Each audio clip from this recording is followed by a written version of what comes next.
I'm Abby Adkins. I'm 16 years old from Cabell Middle High School, and I'm part of PEP's youth leadership team. Hi, I'm Alana Spearman. I'm 16 years old. I go to Huntington High School, and I'm part of PEP's youth leadership team. Hi, I'm Brooke Hanshaw. I'm 16 years old. I go to Huntington High, and I am part of PEP's youth leadership team. Hello, everybody. I'm Brooklyn Johnson. I'm 16, and I go to Cabell Midland High School, and I'm also a member of PEP's Youth Leadership Team, which is a group of youth who develop and participate in substance abuse prevention activities in our community. We have created a PSA contest called Pep Talk Facing Vaping and this curriculum. Now let's jump right into uncovering the truths behind vaping.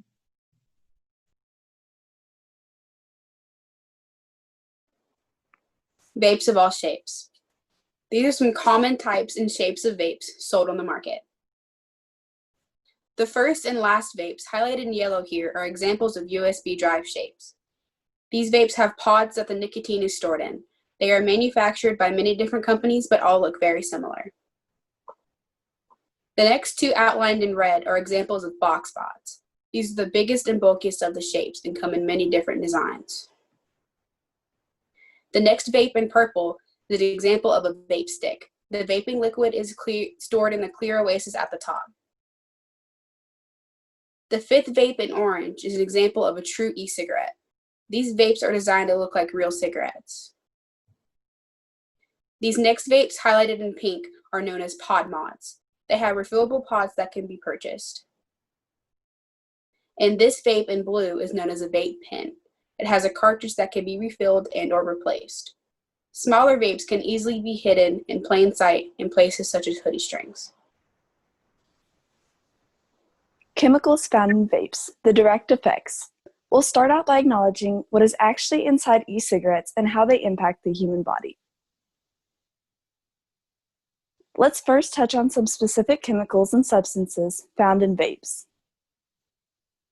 This is a picture of lead. Along with other heavy metals like nickel and tin, lead is found in e-cigarettes. All of these heavy metals cause respiratory irritation, abdominal pain, and lung cancer, along with many other side effects. Lead was formerly used in paint before technological advancements showed us that lead is too dangerous to be present in households through paint. This just shows the dangers of putting lead directly into your body. Another example of a specific substance present in vapes is acetone. The direct effects of acetone include headaches, confusion, dizziness, and other harmful effects. An example of where you may have seen acetone before is in nail polish remover. Imagine drinking nail polish remover. According to GASP, other chemicals found in e-cigarettes include formaldehyde, cadmium, and chromium. And if their names aren't scary enough, their side effects are even scarier.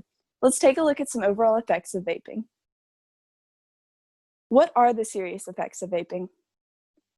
Oftentimes, people only think that vaping will affect you physically, or they simply overlook other effects. Vaping will impact your emotions as well.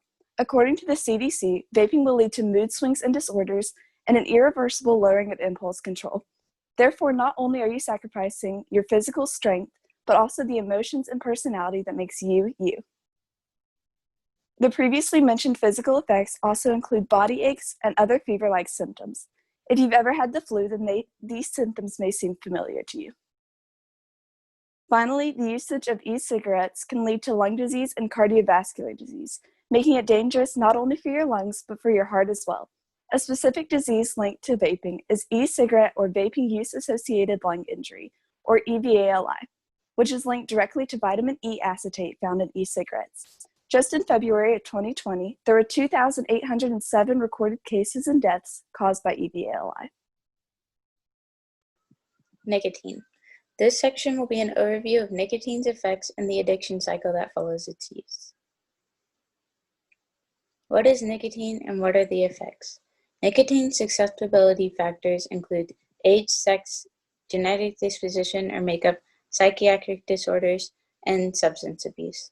With repeated exposure, tolerance develops to many of the effects of nicotine, reducing its primary reinforcing effects and inducing physical dependence. Have you ever built up so much tolerance that you have been physically dependent? This can happen with simple beverages like pop, coffee, and other sugary drinks.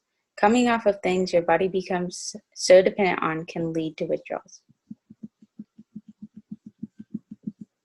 Risk factors for vaping in childhood or adolescence. This can be peer and parental influences, behavioral problems like poor school performance, genetic influences, or personality characteristics such as rebelliousness, risk-taking, depression, or anxiety. Nicotine and vapes can prime young brains for addiction to additional drugs such as cocaine and methamphetamine. When you vape 1 Juul pod, it is the equivalent to smoking 20 to 40 cigarettes, which is 200 puffs. The nicotine cycle. According to Consumer Notice, the nicotine cycle has 6 main phases. We will break this down into the 9 following stages. First is vaping the first pod. This leads to the intake of nicotine, leading to the next stage, where the vape user experiences side effects, such as pleasure. After that first vape, no other vape throughout the day produces the same degree of pleasure. This leads to tolerance split up. Much like the more caffeine you take in, the more your body feels like you need. Meaning threshold levels for both pleasure and abstinence rise progressively as the vape user becomes more tolerant to the effects of nicotine. With continued vaping, nicotine accumulates, meaning an even greater degree of tolerance. Then the vape user experiences greater withdrawal symptoms between successive vapes. Because of this, each individual pod produces only limited pleasure, so instead vaping primarily alleviates nicotine withdrawal symptoms. Settling of vaping overnight allows loss of tolerance to drug responses. Most dependent vape users tend to vape a certain number of pods of nicotine per day to achieve the desired effects of vaping and minimize the symptoms of nicotine withdrawal.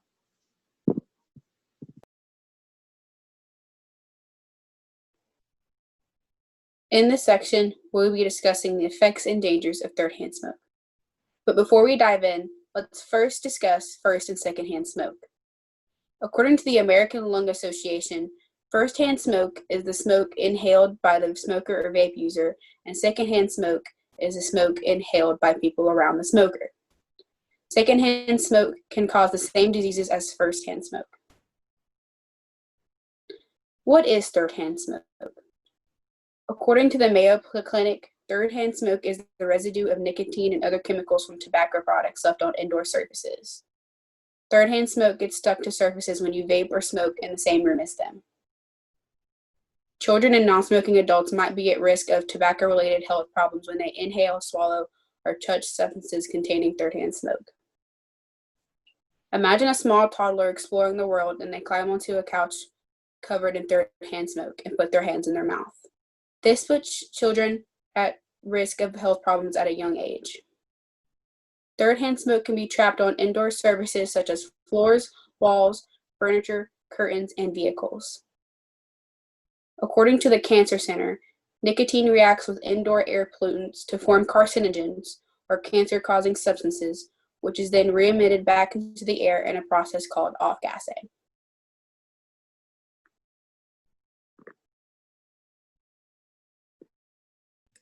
Combating peer pressure. Now that everyone knows the harms of vaping, you must understand how to use that knowledge to keep you and others from being pressured into vaping. Why teens vape? In order to combat peer pressure, you must understand its role according to the current vape users and why adolescents are vaping. According to the 2016 Youth Tobacco Survey, which was national, 39% of youth report vaping because a friend or family member does it. It's important to understand that this is our peer pressure statistic. 31% of youth report vaping because of the flavors, and 17.1% of youth vape because they believe it is more healthy than cigarettes. So you may be wondering, why am I focusing on peer pressure? And that's because as of January 2nd, 2020, the FDA banned the sale and manufacture of any flavors other than tobacco or menthol. And vaping is not healthier than cigarettes, nor is it healthy at all, as seen through this curriculum, learning about the chemicals and side effects of vaping, along with the realization of the amount of nicotine a pod contains compared to cigarettes. This leaves us with the important factor of peer pressure, which is a leading cause for adolescent vaping. Avoiding peer pressure. To combat peer pressure, one must first realize they're being manipulated. The behavioral science guys, David Maxfield and Joseph Gray, who are behavioral specialists and have a YouTube channel called the BS Guys, full on informative behavior studies, have given us 4 things to look for, called Dr. Bandura's 4 signs of manipulation. You may be wondering, how would these be used in a vaping peer pressure situation? So let me give you an example. First, the person would offer moral justification. They would say something like, it's used to help people quit smoking. You can't get addicted. Then they would minimize the consequences, saying something like, it's just water vapor. It won't hurt you.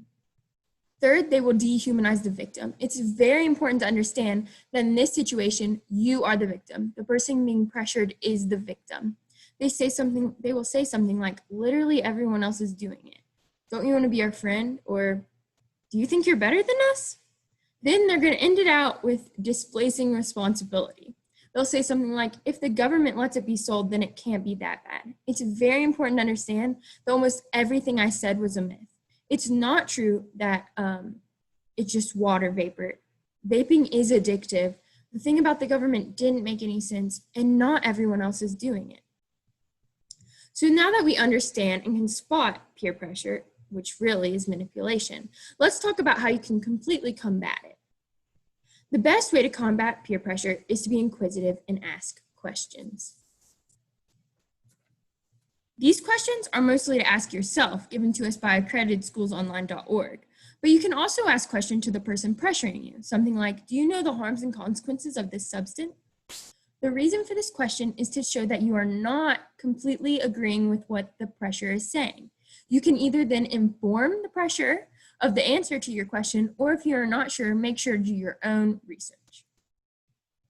How to react in situations of collective peer pressure.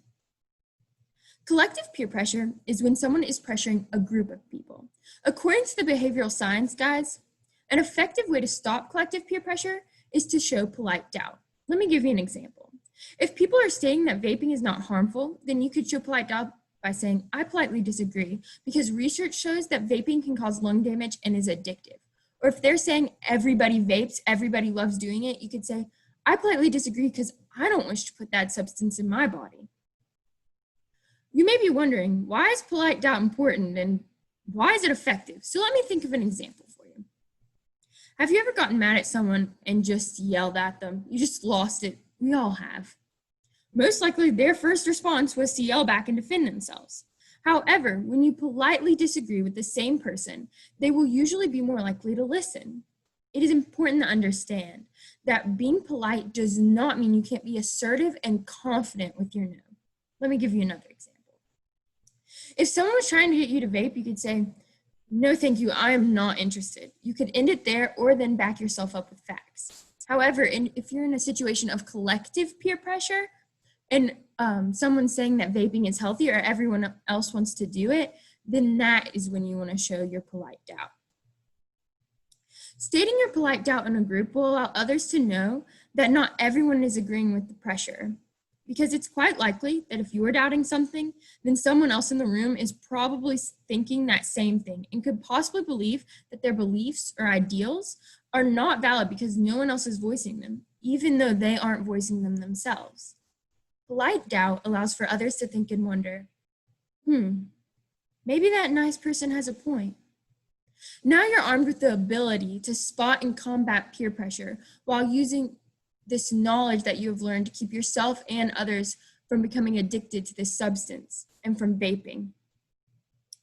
Thank you for uncovering the truths behind vaping with us today.